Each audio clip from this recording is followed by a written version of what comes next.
जय माता दी मित्रों, बड़ों को प्रणाम और छोटों को प्यार।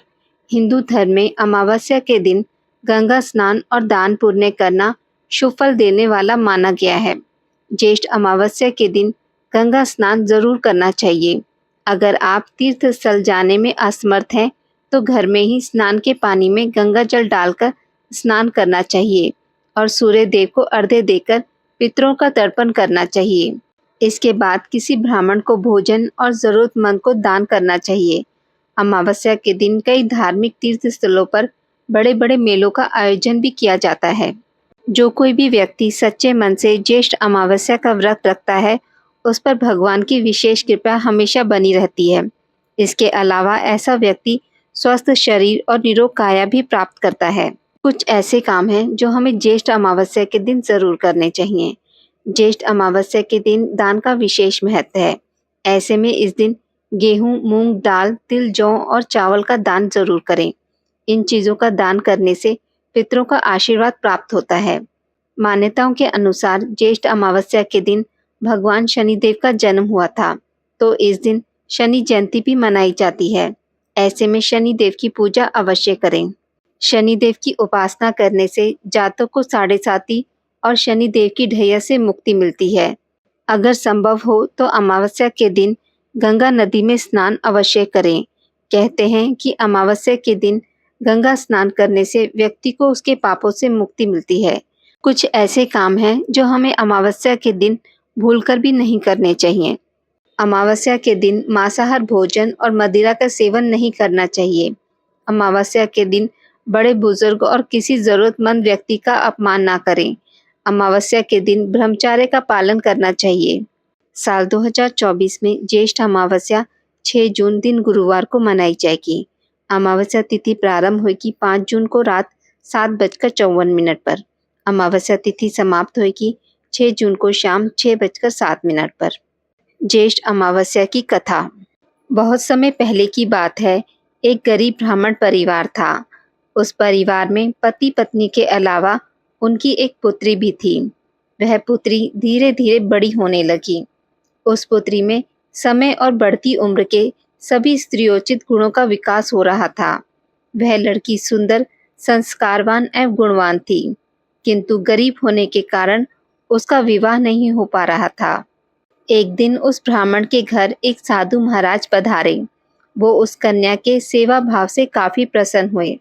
कन्या को लंबी आयु का आशीर्वाद देते हुए साधु ने कहा, इस कन्या की हथेली में विवाह योग्य रेखा नहीं है।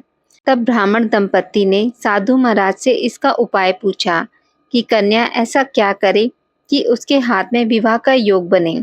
साधु ने कुछ देर विचार करने के बाद अपनी अंतर्दृष्टि से ध्यान करके बताया कि कुछ दूरी पर एक गांव में सोना नामक धोबिन जाति की महिला अपने बेटे और बहू के साथ रहती है, जो बहुत ही आचार विचार और संस्कार संपन्न तथा पतिपरायण है।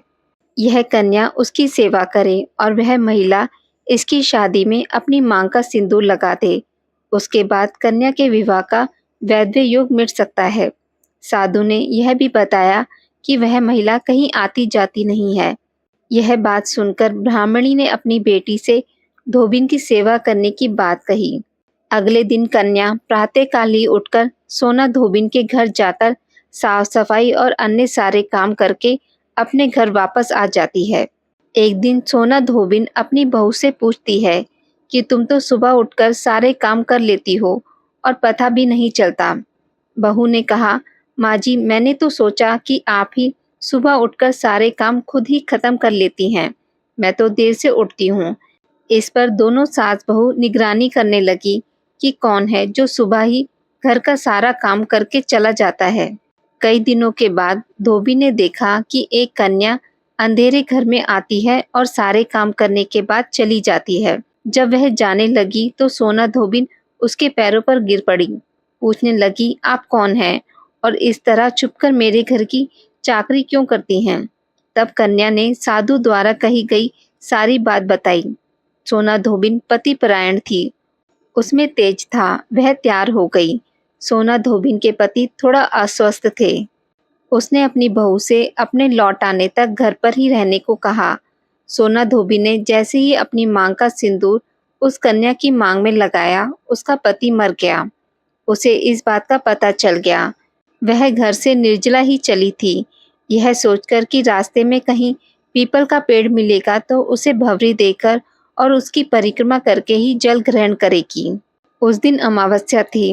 ब्राह्मण के घर में मिले हुए पकवान की जगह उसने ईंट के टुकड़ों से 108 बार भंवरी देकर 108 बार पीपल की पेड़ की परिक्रमा की और उसके बाद जल ग्रहण किया।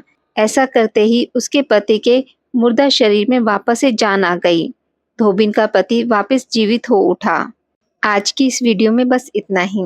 मित्रों, अगर आपको मेरी वीडियोस पसंद आती हैं तो इसे लाइक और शेयर ज़रूर करें और पूजा पाठ से जुड़ी जानकारी के लिए मेरे चैनल को सब्सक्राइब करना ना भूलें। धन्यवाद।